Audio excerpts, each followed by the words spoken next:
Buenas noches. Lo primero, darle las gracias a Andrés y a la Corporación Municipal por invitarme a esta jornada, por hacerme participar de esta jornada. Cuando hablaba con Andrés, me decía algunas cuestiones que él ha relatado ya, de cómo el paso del siglo XIX al XX prácticamente se comía lo mismo que en los años 50, ¿no? Entonces yo no sabía muy bien cómo enfocar esto y a raíz de esa conversación digo, pues mira, podemos hacer una reflexión precisamente de los cambios. Estamos hablando de una jornada gastronómica, estamos hablando de patrimonio, estamos hablando de pasado, pues una reflexión de hasta qué punto han cambiado o no los hábitos alimentarios y en qué sentido. Claro, evidentemente esta pregunta es como la que ha hecho Andrés, es difícil contestar, ¿no? En relación a por qué se come cada cosa en cada tiempo. Seguramente con cuestiones, tienen que ver con cuestiones ecológicas, con cuestiones económicas, simbólicas, el papel de la Iglesia, etcétera, pero yo no voy a coger tu testigo y no voy a contestar. Yo, como decía el otro, yo a lo mío, a mi libro, y cada uno que reflexione precisamente de por qué comemos lo que comemos, que eso es lo interesante, creo yo, ¿no? Entonces, empezamos con un poco con la presentación que traigo. Ya decía, yo me voy a centrar sobre un poco la profundidad de los cambios. Evidentemente no se puede hablar de todo, sino que voy a dar algunos trazos y para ello voy a aprovechar testimonios que tenemos de cuando hicimos, junto con Andrés también, el trabajo de la memoria colectiva de En tu Día, y luego otros trabajos, otras catas más pequeñas en Fregenal, en Segura. A mí, porque siempre me ha gustado el tema de la alimentación, el tema de la memoria, un poco eso, ¿no? El cambio y la permanencia, y de alguna manera quería aprovechar los testimonios de nuestras abuelas, fundamentalmente abuelas más que abuelos, porque también que suponga un pequeño reconocimiento, un pequeño homenaje precisamente a los detentores, los creadores, los reformadores, los innovadores de nuestro patrimonio culinario. Este tipo de cuestiones sale al ámbito de la esfera pública, empiezan, digamos, a desaparecer ciertas memorias. Por fortuna nosotros hicimos un trabajo de la mano de Andrés, que fue uno de los coordinadores de historia, y de Catani. Eso está ya recogido y por lo tanto los que vengan detrás pueden mirar y reflexionar también sobre nuestra cultura culinaria, pero de alguna manera también sacar esa cultura que está en las casas a un escenario público y que normalmente está representada por mujeres y que tienen menos reconocimiento generalmente que los hombres, ¿no? En ese sentido, empezamos con la cita y yo voy a empezar ya con la mano, ¿no? Nos decía, en Montemolín, nos decía un hombre sobre el cambio general, ¿no? Todo ha cambiado, pero bastante, ha dado 2 vueltas en una. Nos decían en Fregenal, la verdad es que la vida de hoy no se puede comparar con la de antes, ha cambiado de la noche al día. Otra mujer nos decía, la vida ha cambiado de la noche al día. Esta frase se repite continuamente, de la noche al día, ¿no? ¿Dónde va a parar? Hay que ver cómo todo se pierde, ¿vale? Todas estas frases hacen referencia a la época que hablábamos antes, a los años 50, es decir, a la segunda mitad del siglo XX. Cuando nuestros abuelos hablan de esta época histórica, siempre ponen el antes. Antes era de esta manera, antes era de tal cual manera, antes se hacía esto, se comía lo otro, y el ahora. Nosotros, cuando pasen un par de décadas, el antes ya no va a ser de los años 50, eso tiene que ver con la migración, con la modernización del campo, es decir, con la ruptura de la economía tradicional y, evidentemente, de los hábitos alimentarios. Por eso hay una contraposición cuando luego, históricamente, y en cuanto a los sucesos, las cosas son mucho más lineales, ¿no? Pero quería hacer referencia al antes porque es una etapa que engloba el corte que tiene que ver con la emigración, es decir, cuando el pueblo empieza a cambiar y cuando ya se ven transformaciones relacionadas no solo ya con los años 50, 60, 70, sino prácticamente con cuestiones seculares, ¿vale? Desde los años 60 asistimos en Extremadura, como estamos refiriendo, a profundos y vertiginosos cambios económicos, políticos, sociales y culturales, y por tanto, evidentemente, también vamos a tener cambios en la alimentación, en los hábitos alimentarios, ¿vale? La cuestión, y un poco lo que yo me refería antes, es saber si no estamos ante una etapa de mayores cambios aún de los que se dieron en esa época. Si pensamos en biotecnología, si pensamos, por ejemplo, en la concentración de capital financiero, la concentración de capital ligado con la alimentación, la robotización de la economía, es decir, estamos ahora mismo en un, no sé si, y Andrés de esto sí que sabe más que yo, si estamos en una etapa histórica que los futuros que hablen de nosotros hablen de revolución. A nivel de alimentación hay una muy clara, que es la revolución neolítica. Hace 10.000 años se domestican plantas y animales, se consigue el fuego y cambia no nuestra alimentación, pero absolutamente. No sé si ahora estamos precisamente metidos en ese cambio histórico. Evidentemente la revolución industrial no ha cambiado las vidas, pero es que ahora a nivel de alimentación, si pensamos en transgénicos, en biotecnología, en concentración de la información, etcétera, no sé hasta qué punto estamos en ese cambio tan importante. Por eso justamente yo creo que tiene sentido esta jornada histórica, para saber de dónde venimos y que no idealicemos pasados ni miremos al futuro sin un sentido crítico, ¿no?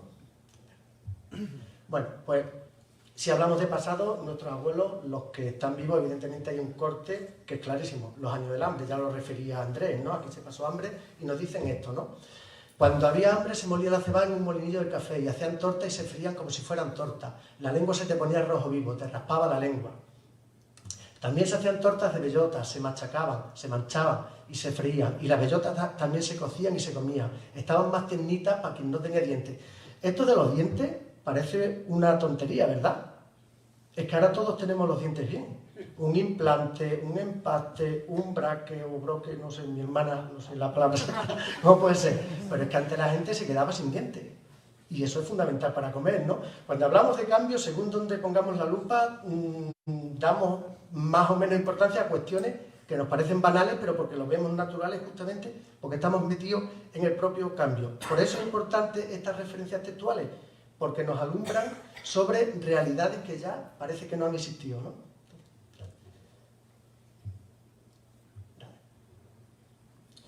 Y en relación con el hambre, ahí apareció que se comía cebada, se comía bellota, se aprovechaba la romacera, toda la planta silvestre. Si nosotros le dijéramos a chavales de 15, 20, incluso 30 años, si conocen esta planta, ¿la conocerían o no?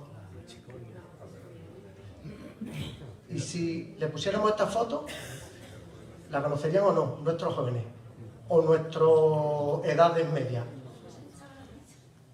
Y si decimos que esta planta está en una de las calles más transitadas de Segura y que esta planta no la mira nadie, no se conoce y que seguramente no se sepa que sea comestible. Esto lo puse en la otra charla que hubo parecida de esta en el instituto y la repito porque creo que es muy significativo. Estas imágenes nos dan cuenta precisamente de los cambios en relación con la alimentación y seguramente del capital que estemos desechando en cuanto a alimentación. Basta para que llegue otra crisis de las de verdad, para que esto no esté en la memoria, sino que vuelva a los platos. Luego quiero acabar con ese tema, ¿no? Seguimos con los años del hambre y, por resumir, lo que hay que decir es que lo que hubo son estrategias de verdadera supervivencia por parte de la gente más empobrecida, ¿no? Porque allí mismo, como nos cuentan uno de los pastores que estaba, el pobre murió de necesidad. Se habla de necesidad y se habla de hambre. Esto es una realidad que hay que documentar y que hay que conocer. Mira que la historia nos da patadas y nos muestra cómo somos modorros, por usar una expresión de aquí. Pues yo no me cansaré de decir de que la historia, el pasado, más que añorado, precisamente tiene que ser conocido, nos guste o no. Por eso creo que también es importante la historia y la memoria. ¿Vale? Tuvieron que pasar 20 años para recuperar los niveles de alimentación de los años 30 del siglo pasado. Es decir, fueron 20 años de necesidad, que no es uno, no es un día, ni una tarde, ni hoy no ceno, 20 años.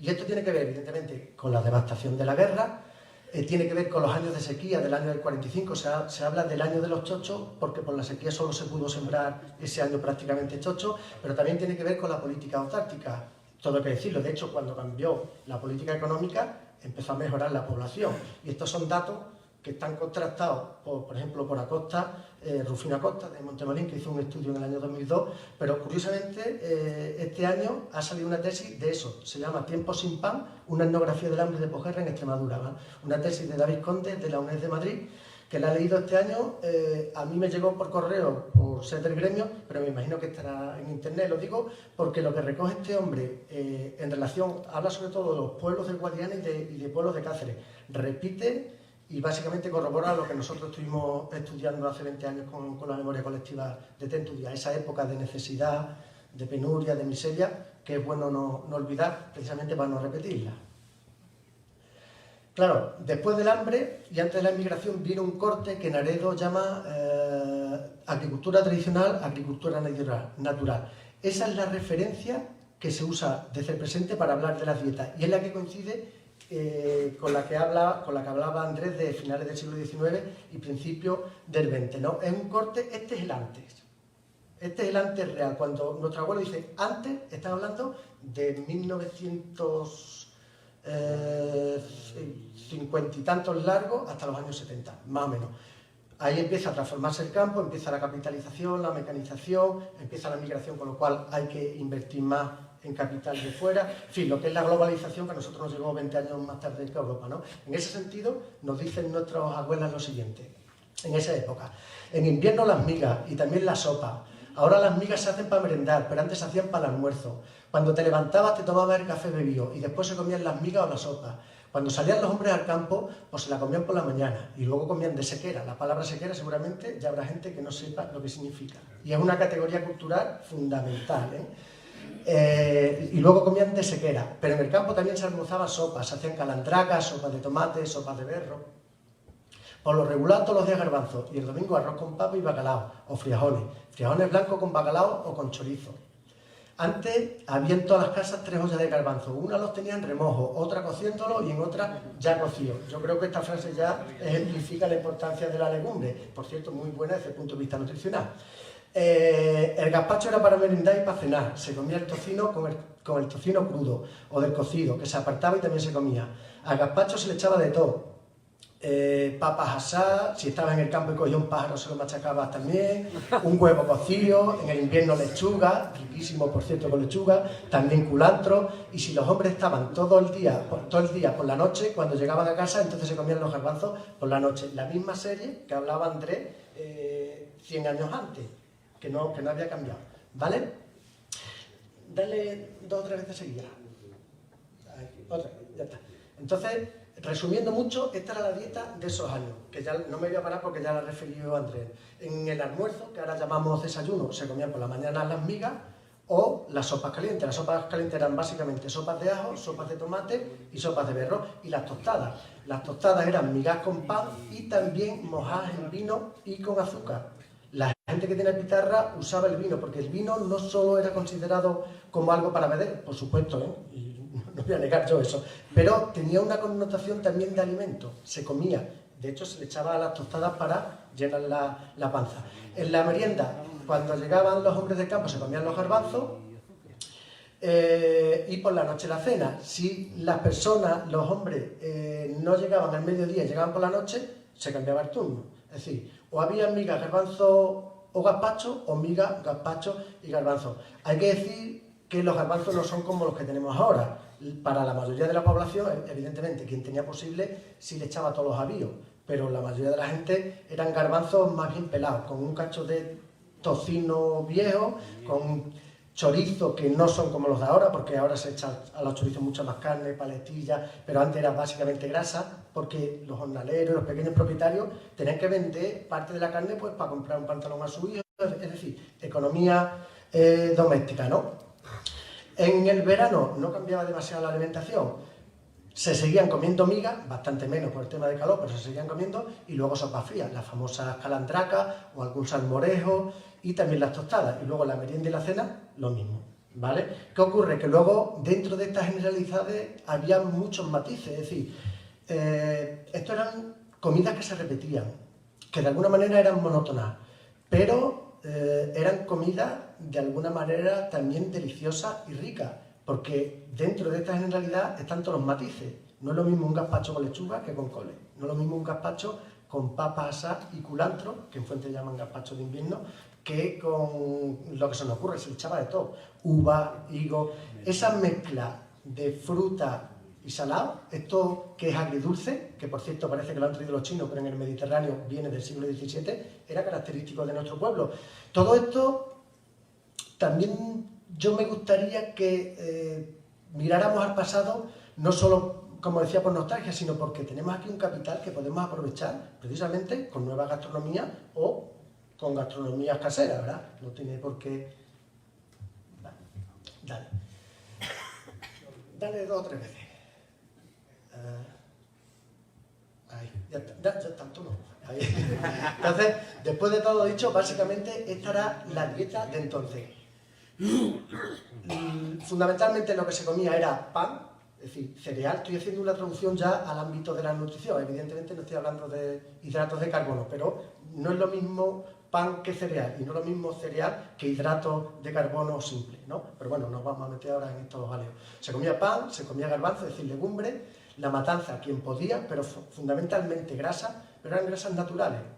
Si habláramos, y por aquí hay una doctora de nutrición y naturalidad de los alimentos, también daría esto para otro debate, ¿no? El verde, se aprovechaban las verduras silvestres, muchas más que ahora, y todas las de la huerta. Sardina y bacalao son los dos pescados principales, uno azul y otro blanco. El aceite, que es otra grasa natural, es decir, no es saturada, y el vinagre y la sal como conservantes y saborizantes naturales, ¿no? Y aquí tenemos los garbanzos y las migas.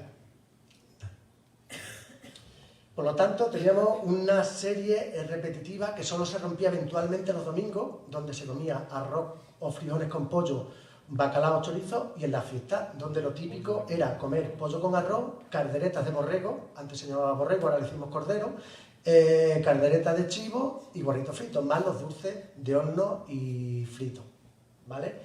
Y en relación con las nadas nos decían eso, aquí antes carne poca o ninguna, efectivamente, porque había mucha diferencia social y la gente prácticamente no comía carne, y la gente que comía carne la comía para que le alargase durante el año, de ahí la importancia de la chacina. Lo que es la carne asada, aquí prácticamente tiene que ver con el tenedor que tú decías antes también, ¿no? Aquí la carne asada prácticamente se comía un poquito en la matanza, eso es de hace 20 años. De hecho, el cuchillo y el tenedor, yo, por ejemplo, que me fijo en mi casa, yo nunca he visto a mi madre ni a mi padre usar cuchillo y tenedor. La cuchara la manejan maravillosamente. Y las manos, como tú decías, claro, o la navaja. ¿Quién de nosotros sabemos utilizar una navaja en relación con nuestros abuelos? Y al contrario. Claro, son posibles tonterías o son datos que nos pueden hacer reflexionar. Entonces, en relación con la jornada de ahora, si nuestros abuelos nuestras abuelas nos dicen que antes prácticamente no se comía carne y ahora estamos celebrando una jornada gastronómica de carne de cerdo ibérico y de carne de vaca retinta, simplemente esto nos está dando pie a pensar en la profundidad de los cambios en los que nos hemos metido en el siglo XX, ¿no? Simplemente con esto ya no haría falta tanta verborrea, ya con eso tenemos claro cómo era y cómo son las cosas, ¿no? En ese sentido, y siguiendo con lo de antes, pues eran comidas sencillas pero consideradas con fundamento. Esto lo decían aquí, esto no solo darwiniano, esto lo decían en el pueblo, los de fundamento, con alimento, con sustancia. Si se habla de sustancia se está hablando de verdad alimentaria para ellos. Claro, ahora la ciencia médica y la nutrición poco a poco está calando nuestra forma de ver las cosas y nosotros cada vez tenemos una visión más funcional en el sentido nutricional de lo que es la comida, pero antes lo que alimentaba era lo que tenía sustancia. Es una consideración que no nos remite a los alimentos, al qué, sino al cómo, al cocinar, a la cuchara, a lo caliente, porque tiene que ver con la forma también antigua médica de entender la alimentación, ¿vale? Citas en este sentido. Si el trabajo es fuerte, la comida tiene que ser fuerte. ¿Cómo le vas a dar a un hombre de campo que venga harto de sachar un filete con 4 patatas fritas? Lo suyo es la comida caliente, que llene. Los garbanzos son muy nutritivos, es una comida potente, fuerte, nosotros lo ponemos todas las semanas, con todo su avío, como dicen en Andalucía, y al día siguiente el cardo con fideos. A mi padre, como no haya caliente, le molesta. Cuando mi padre está liado con las alpacas en el verano, hace el garbanzo en el campo, o cuando los sábados vamos los dos hermanos, mi madre hace un plato potente, lentejas, patatas con carne, pero vamos, todavía los jóvenes, si vivimos con plenitud las fiestas, que es como hay que hacerlas, nos tomamos algún cardito o algún consomé, ¿no? Que digamos el light de nuestro cardo de puchero antiguo. ¿Eso por qué? Todavía tenemos reminiscencia de esta forma de entender la alimentación, ¿vale? Entonces estamos hablando de una visión que no responde a la nutricionista y funcional, que poco a poco, es verdad que sí estamos interiorizando actualmente, sino a una idea de equilibrio entre lo caliente y lo frío. La comida de cuchara, por eso es tan importante la cuchara y no el tenedor, y de sequera lo graso y la carne y lo vegetal. Esta ensalada es la que se comía antes. Se comía con cuchara, después de los garbanzos para rebajar la grasa. Ahora se come con tenedor para no comer mucha grasa. Más o menos lo mismo, ¿no? Pero lo que cambia un poco la concepción de las comidas, ¿vale? De ahí que si lo que verdaderamente da fuerza, es decir, lo que alimenta de verdad es lo caliente, la cuchara, el cocido, también está bien comer acerones, que era la planta que puse al principio para engañar a los garbanzos, o que la ensalada se coma caldosa con cuchara y como plato final, para rebajar la grasa, ¿vale? Claro, si cambian las comidas y la forma de entender la comida, eso lleva aparejado también cambios técnicos. Muchas veces los cambios técnicos cambian la forma de entender las comidas, ¿no? Una relación dialéctica que no se sabe muy bien. Pero, por ejemplo, elementos de antes. Esta es la cocina del Chema, de José María, donde se ven las ollas de zinc, que, por cierto, tengo que ver cómo se escribe, porque me lo preguntó mi hermana, y lo busca por internet, y no sé de dónde viene esa palabra. Zinc. Ah, yo digo, esto no... Salió un restaurante de Valladolid que se llamaba El Campeador, pero digo, esto no. Entonces, tenemos el barro, el anafe, el zinc, el plástico, el butano, un poco la sucesión para las distintas culturas materiales ligadas a la alimentación. Y luego tenemos un puchero que es actual, pero que remeda o copia los pucheros antiguos con su anafe. Y aquí tenemos el tarro de corcho. Luego llegó la fiambrera, por esto de los fiambres, y ahora tenemos los tapes. Entonces, este tipo de cosas que son del pasado, que los abuelos están tontos, pues ahora resulta que los biólogos están descubriendo que uno de los materiales más complejos que existe en la naturaleza es el corcho, y con más posibilidades de conservación. Bueno, pues ahí tenemos otro lado de esa para, no sé, quizás utilizarlo o quizás no, que eso también hay que pensarlo con calma. Todo esto era hasta los años 60, 70, esto empieza a cambiar con el Plan de Estabilización de 1959, el régimen está falto de divisas, tiene que hacer un trasvase del campo a la industria, entonces se abren la frontera, empieza la migración, entran los turistas, se da todo el desarrollo industrial, más emigración, más capitalización del campo, y ahí empieza a cambiar todo, ¿no? El desarrollo industrial, la migración, turismo, urbanización, la entrada a la Unión Europea, en fin, la globalización, que ahora llamamos globalización, pero que empezó desde el siglo XV. Pero ahora realmente es cuando estamos notando la conexión directa a través de las tecnologías con todo el mundo, ¿no? Todo esto hace que se den cambios ya en las pautas alimentarias, ¿no? Se pasa de la escasez a la abundancia y de la monotonía a la variedad. Ahora mismo hemos sustituido la serie repetitiva de comida por esto. Comemos mucho más carne, mucho más pescado, mucho más lácteos y sobre todo, en la última fase, comemos muchísimos alimentos y comidas procesadas de origen industrial, ¿vale? Hay más variedad y hay más cantidad. Pero todo esto, según se mire, puede ser bueno, malo o regular. Aquí ya también podríamos tener un debate de fondo, ¿vale? Después de todo esto, ¿por qué hablar de los cambios alimentarios a través de la memoria social? ¿Por qué reflexionar sobre el pasado? ¿Por qué hacerlo en una jornada gastronómica? Y aquí ya sí que me voy a pringar, utilizando una palabra que tiene que ver con la comida. Me voy a llenar las manos de pringue y voy a dar mi opinión personal, ¿no? En ese sentido, porque creo que nuestra cultura culinaria tiene o es un capital social y cultural de primera magnitud. Su puesta en valor, su valorización positiva, su puesta en práctica, su patrimonialización, creo que puede ayudar a conservar nuestro patrimonio alimentario y agroalimentario. Estamos hablando de sabores, ¿por qué tenemos que perder placeres? Si eso es lo más humano del mundo. Pero esos sabores no se consiguen sin saberes. En la época de la Thermomix, el cálculo, esto lo hago a cálculo o harina la que admita, si hablamos de dulce, eso lo perderemos o lo perdemos. ¿Perderemos matices o no? Quiero decir que lo mismo, en nuestra memoria, en nuestro pasado, tenemos elementos para seguir disfrutando de la alimentación. También se darán muchas nuevas recetas a través de la Thermomix, porque por lo visto está funcionando mucho la información de échale esto, échale lo otro, es decir, que luego también tiene que tener su punto bueno también, ¿no? Creo que nuestros productos y formas de elaboración son una base idónea para una buena nutrición, para una dieta saludable. Esto lo tengo yo contrastado con mis compañeros de la Facultad Experimentales, que son de nutrición, y la mayoría de ellos insisten en esto, que si nosotros comemos productos de aquí, es decir, locales, no industriales, productos frescos y cocinamos, es decir, nos quitamos los agrotóxicos, funcionamos con grasas naturales y nos quitamos el azúcar y las sal añadidos de la industria, si pensamos en la dieta de antes y cambiamos la cantidad de grasa por un poquito más de proteína animal, la mayoría de los nutricionistas dicen que sería una dieta bastante saludable. Digo desde el punto de vista nutricional, ¿vale? Creo que puede ayudar a conservar y revitalizar nuestras variedades locales, si hablamos de lo local, ¿no? Y estas jornadas gastronómicas va de lo local, estamos hablando de patrimonio genético. Los transgénicos están cargándose en las variedades locales. Digo que me iba a pringar y me voy a pringar. Es que es así de claro.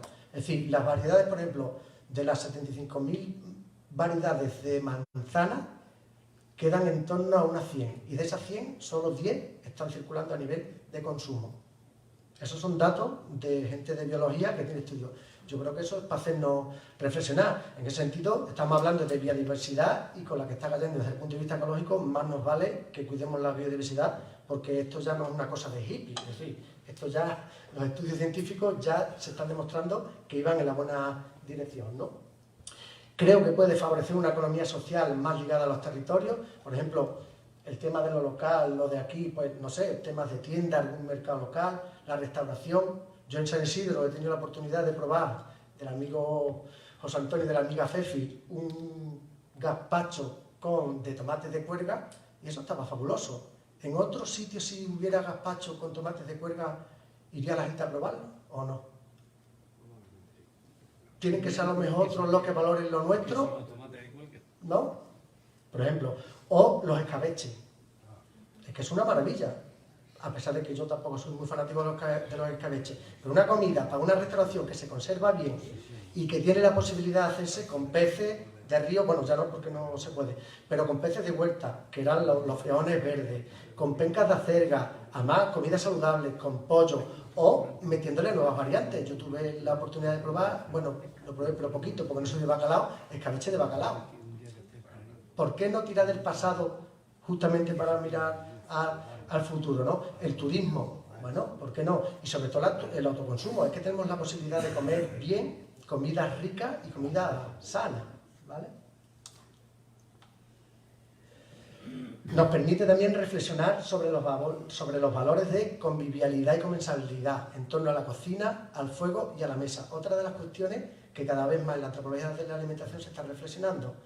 Cada vez comemos más solos, cada vez comemos más fuera de casa, cada vez nos paramos menos a comer, cada vez comemos más mirando la tele como si fuéramos pavos para hacer paté. ¿Qué representa la mesa? ¿Qué representa la cocina? El fuego.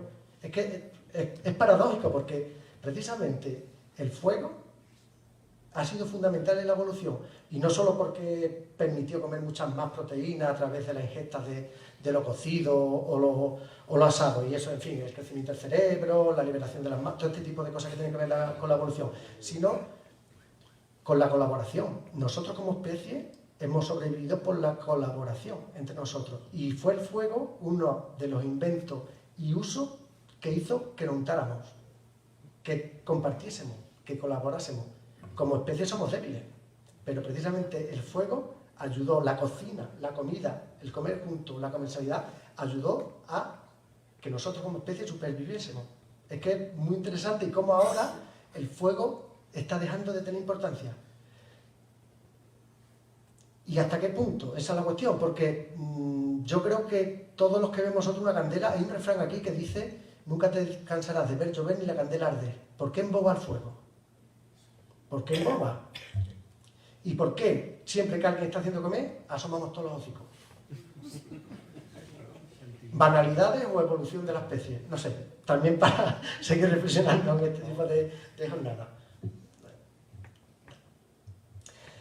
Y todo esto, acabo con unas imágenes, acabo ya mi charla, porque tenemos cocina, tenemos variedades locales y ojalá tuviéramos economía local. Ahí tenemos los garbanzos con el plato de cis y en la olla de barro. Aquí sí hay todos sus avíos, afortunadamente. No hay que renegar de los avíos. Sus huesos, sus garbanzos, sus friajones, su pan. Ahí tenemos una muestra de nuestra gastronomía casera. Las migas. El salmorejo, normalmente era más picanino, Pero bueno, para muestra casi que vale. La ensalada de cuchara, la rica chacina, no sé si da nombre, porque es que está muy rica, ¿eh? Los tomates de cuerga, las variedades puestas en el ramo, es decir, significadas positivamente, porque se pasa al espacio público, y todo eso, la cocina, las variedades, nos llevan a lo ecológico, a la especie. El rey del sur de Extremadura, o la reina futura. Pero también tenemos legumbre, unos garbancitos que si conservamos nuestras especies, pues seguiremos disfrutando de la fineza que nos brinda nuestras tierras. O las huertas de por aquí, la fruta, más fruta, más fruta. Y, con esto acabo. Toda esta serie de fotos reflejan de manera gráfica, con imágenes, lo que aquí estoy planteando. Elementos cocina, placer, productos locales y economía. Es decir, darle la vuelta a la visión. Si nosotros pensamos que comiendo de alguna manera estamos también sembrando, si vamos del plato al terreno, vemos mejor cómo funciona la cadena alimentaria. Y ahí sí somos todos ciudadanos, queramos o no, ¿no? Entonces, obviamente, ahora no estamos desnutridos, ya no pasamos necesidad, pero comemos bien, podemos mejorar, disfrutamos de las comidas, comemos de forma saludable desde un punto de vista nutricional. Es evidente, y ya con esto acabo que somos lo que comemos, pero también comemos lo que somos. Y aquí la historia y la antropología nos empeñamos en dar nuestro punto de vista. La última. Y muchas gracias. Simplemente...